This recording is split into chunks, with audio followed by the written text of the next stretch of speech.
Hello bachas, कैसे हो आप लोग सब? This is Arjuman Akhtar from the team Red White and here we will study history of class 7. हमने class 7 में एक चैप्टर स्टार्ट किया था tracing are changes through 1000 year.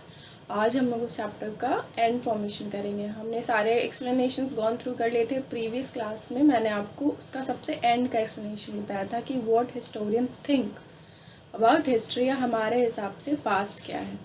आज हम लोग उसका क्वेश्चन आंसर सेशन करेंगे। इट इज़ वेरी इंपॉर्टेंट कि आप अपने कुछ सॉर्ट ऑफ क्वेश्चन से थोड़ा नोन रहें कि किस तरह का क्वेश्चन इसमें अराइज हो सकता है। इट इज़ नॉट नेसेसरी कि जो भी क्वेश्चंस मैं आप लोगों को बताऊं दैट इज़ कि वो आप लोगों के एग्जाम से रिलेटेड हो। We just doing some kind of activity कि आपको पता चले कि किस तरह के क्वेश्चन हो सकते हैं या किस तरह के क्वेश्चन आते हैं और आप उसको आंसर कैसे करोगे। Okay, the very first question, इस चैप्टर का सबसे पहला क्वेश्चन जो है वो ये कि अगर कोई आपसे पूछे इन द फर्स्ट चैप्टर, अगर मैं आपको इस ट्रेसिंग द चेंजेस तो मैं सबसे फर्स्ट मैंने आपको हिंदुस्तान के बारे में एक्सप्लेनेशन बताया था और फॉरेनर के बारे में बताया था। तो इफ़ आई आस्क कि what foreigner considered, history time period में फॉरेनर्स पास्ट में कौन होते थे, फॉरेनर्स किन्हें कंसिडर किया जाता था। अगर हम अपनी नॉर्मल लैंग्वेज में कहें people who are not Indian they were called foreigners, ठीक है। बट ऐसे कोई पुराने ज़माने में लोग कोई अलग गांव से आता था, कोई भी ऐसा स्ट्रेंजर इंसान जो उनके लिए अननोन होता था, that is known as foreigner, ठीक है। A person who is not from India known as foreigner. अगर हम हिस्ट्री टाइम पीरियड की बात करें, वैसे कोई भी इंसान जो उनकी सोसाइटी का, उसके विलेज का, उनके साथ रहने वाला ना हो या उनसे अलग हो, उनसे डिफरेंट हो, वो फॉरेनर्स कहलाते हैं, ठीक है। उनके लिए वो स्ट्रेंजर हो, कोई भी अजनबी, जो वहाँ पर ये जो लाइन है अजनबी, ये जो वर्ड है, कोई भी ऐसा अजनबी इंसान गांव वालों के लिए फॉरेनर कहलाता है। और हिस्ट्री टाइम पीरियड में कोई भी ऐसा बाहर से आया हुआ इंसान उनके लिए फॉरेनर था। क्यों? क्योंकि वो उनके साथ रहते नहीं थे, वो उनकी सेक्ट, उनकी कल्चर, उनकी लैंग्वेज से अलग थे, वो उनके साथ उठते बैठते नहीं थे, जस्ट बिकॉज वो लोग फॉरेनर्स कहलाते थे, ठीक है। अगर मैं नेक्स्ट क्वेश्चन आप लोगों से पूछूं कि what does the term pan empire means, बहुत इंपॉर्टेंट टर्म है ये पैन एम्पायर। आप लोगों में एम्पायरिज्म वाले डिफरेंट रीजन्स में ये लाइन भी है पैन एम्पायर।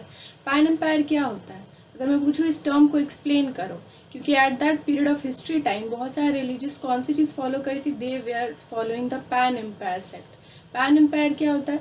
दो तरह का होता है। एक, दूसरे स्टेट को देख के अपने स्टेट को सुधारना, कल्चराइज करना, अपने स्टेट में डेवलपमेंट करना। कोई भी आगे डेवलपिंग स्टेट को देख के अगर हम अपने राज्य को सुधारते हैं तो उस तरह के रीजन को पैन एम्पायर रीजन कहते हैं। और एक ऐसा रीजन जो स्पैनिंग डाइवर्सिटी करता है, मतलब कि उसके रीजन्स ना बदलते रहते हैं, डाइवर्स अलग अलग रीजन होते हैं, अगर उसको हम लोग कहते हैं पैन रीजन एम्पायर हम लोग कहते हैं, ठीक है।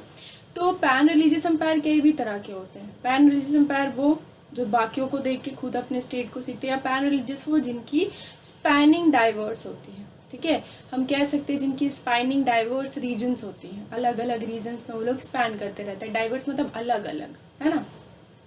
और ज़रूरी नहीं, ये पॉइंट मैंने आप लोगों को बताया था कि हर पैन एम्पायर, हर पैन रिलीजियस एम्पायर सक्सेसफुल है। इट इज़ नॉट इम्पॉर्टेंट कि हर पैन रिलीजियस एम्पायर जो है वो सक्सेसफुल हो, ठीक है।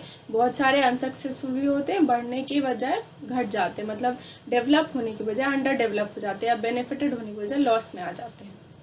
अगर नेक्स्ट क्वेश्चन मैं आपसे ये पूछूं कि मैन्यूस्क्रिप्ट जो है उसको डिफ़िकल्टीज़ क्या क्या आ रही थी मैन्यूस्क्रिप्ट यूज़ करने के दौरान, अगर हिस्टोरियंस की बात करें तो हिस्टोरियंस को क्या क्या मुश्किलें हो रही थी in terms of using manuscript.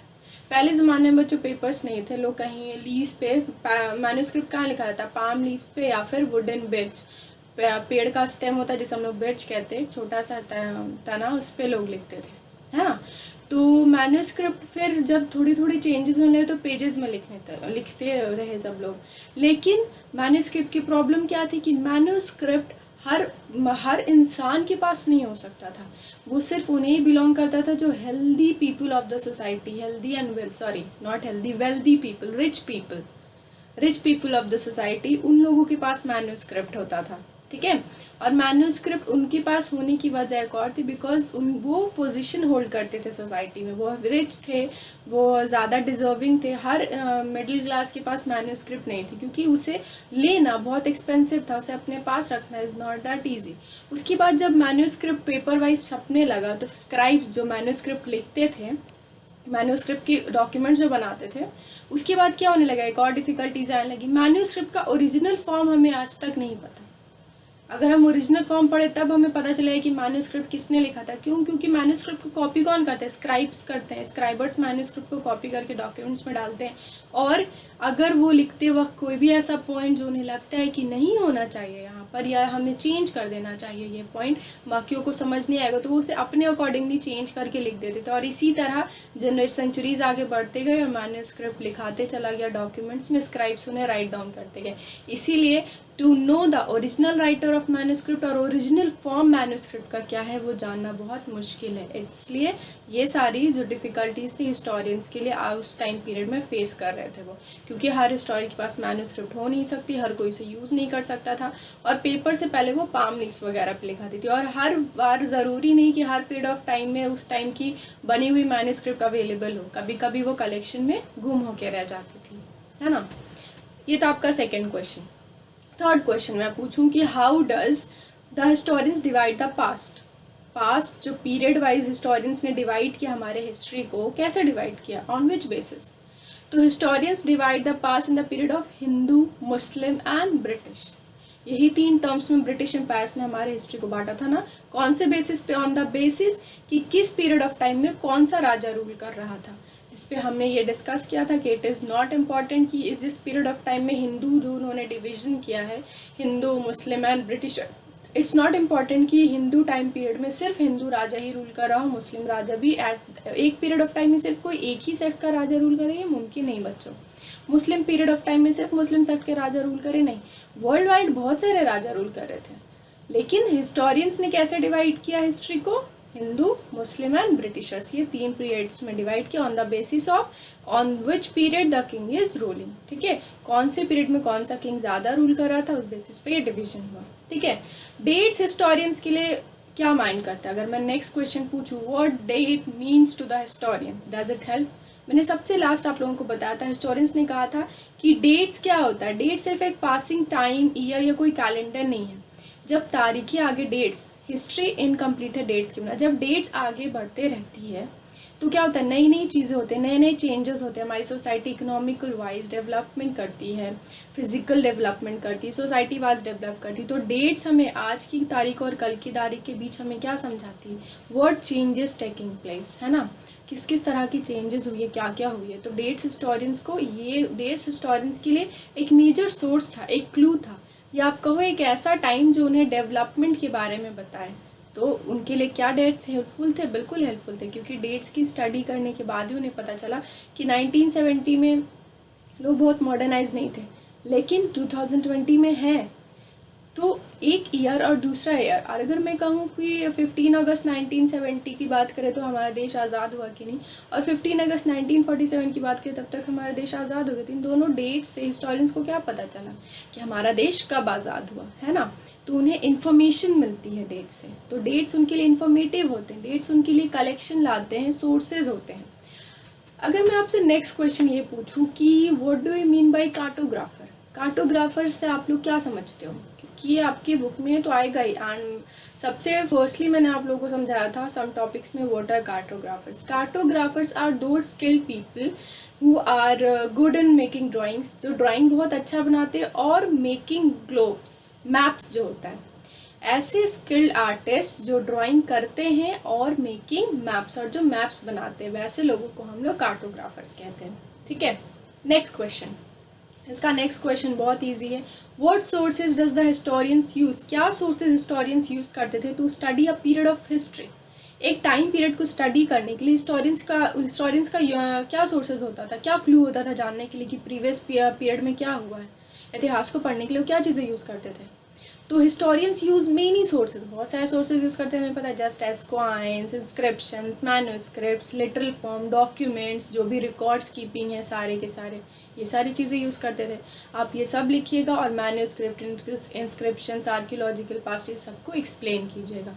ठीक है, मैन्युस्क्रिप्ट्स क्या है, डॉक्यूमेंट्स जो हैंड रिटन हो और जो कि पाम लीव्स पे लिखे। इंस्क्रिप्शंस क्या है, इंस्क्रिप्शंस आर रिटन, वो भी हाथ से लिखे जाते हैं, वो भी हमें प्रीवियस रिकॉर्ड के बारे में बताते हैं, but that is written on a hard surface. ठीक है, और बहुत सारे रिकॉर्ड्स ब्रिटिशर्स के टाइम में रखे हुए थे, वो सब पढ़ के, ये सारे हिस्टोरियंस के लिए क्या होते थे, सोर्सेज होते थे टू स्टडी अबाउट हिस्ट्री, कि प्रीवियस टाइम पीरियड में क्या क्या हुआ। कॉइन से वो लोग स्टडी करते थे, कॉइन से भाई प्रीवियस पहले ज़माने में कौन सा कॉइन चलता था, किस राजा ने किस मटेरियल का बनाया, उसमें कौन से दशक था, कौन से दशक उसने रूल किया, ये सारी इन्फॉर्मेशन उसे एक कॉइन से ही मिलती थी।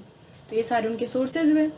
टू द नेक्स्ट क्वेश्चन ये कि what changes took place during 1700 to 1750, sorry 700 during 700 and 1750, क्योंकि हम लोग ये 1000 साल की चेंजेस की बात कर रहे हैं, 1000 साल ये है ना, ड्यूरिंग 1000 ईयर। तो इसमें क्या क्या बदलाव हुए, बहुत सारे बदलाव हुए in terms of culture, society, development, economic wise हमारा सोसाइटी, हमारा कंट्री बहुत डेवलप किया।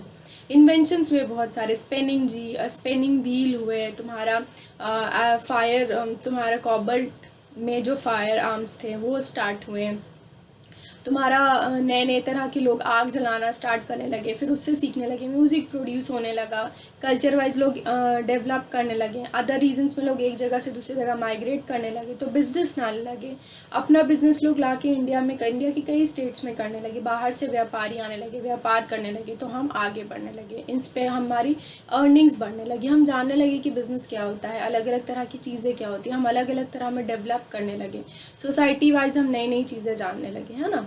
तो ये सारी चेंजेस हुई थी। और आपकी और भी चेंजेस हुई हिस्ट्री टाइम पीरियड में, हमारी डेवलपमेंट, हमारी सोसाइटी सोशली बहुत चेंज हुई। पहले लोग एक दूसरे से मिलते नहीं थे, अब इंटरेक्ट करने लगे, है ना। रिलीजियस वाइज चेंज हुई, पहले सिर्फ एक दो रिलीजियस, अब अलग अलग सेक्ट के रिलीजियस आ गए हमारी सोसाइटी में, लोग अलग अलग धर्म फॉलो करने लगे, लोग ग्रुप वाइज डिफाइंड होने लगे, अलग अलग ग्रुप्स डिफाइन हो गए हमारी सोसाइटी में, है ना, क्षत्रिय, राजपूताज, ये लोग, और उन सबको अलग अलग कंसिडरेशन में रखा गया।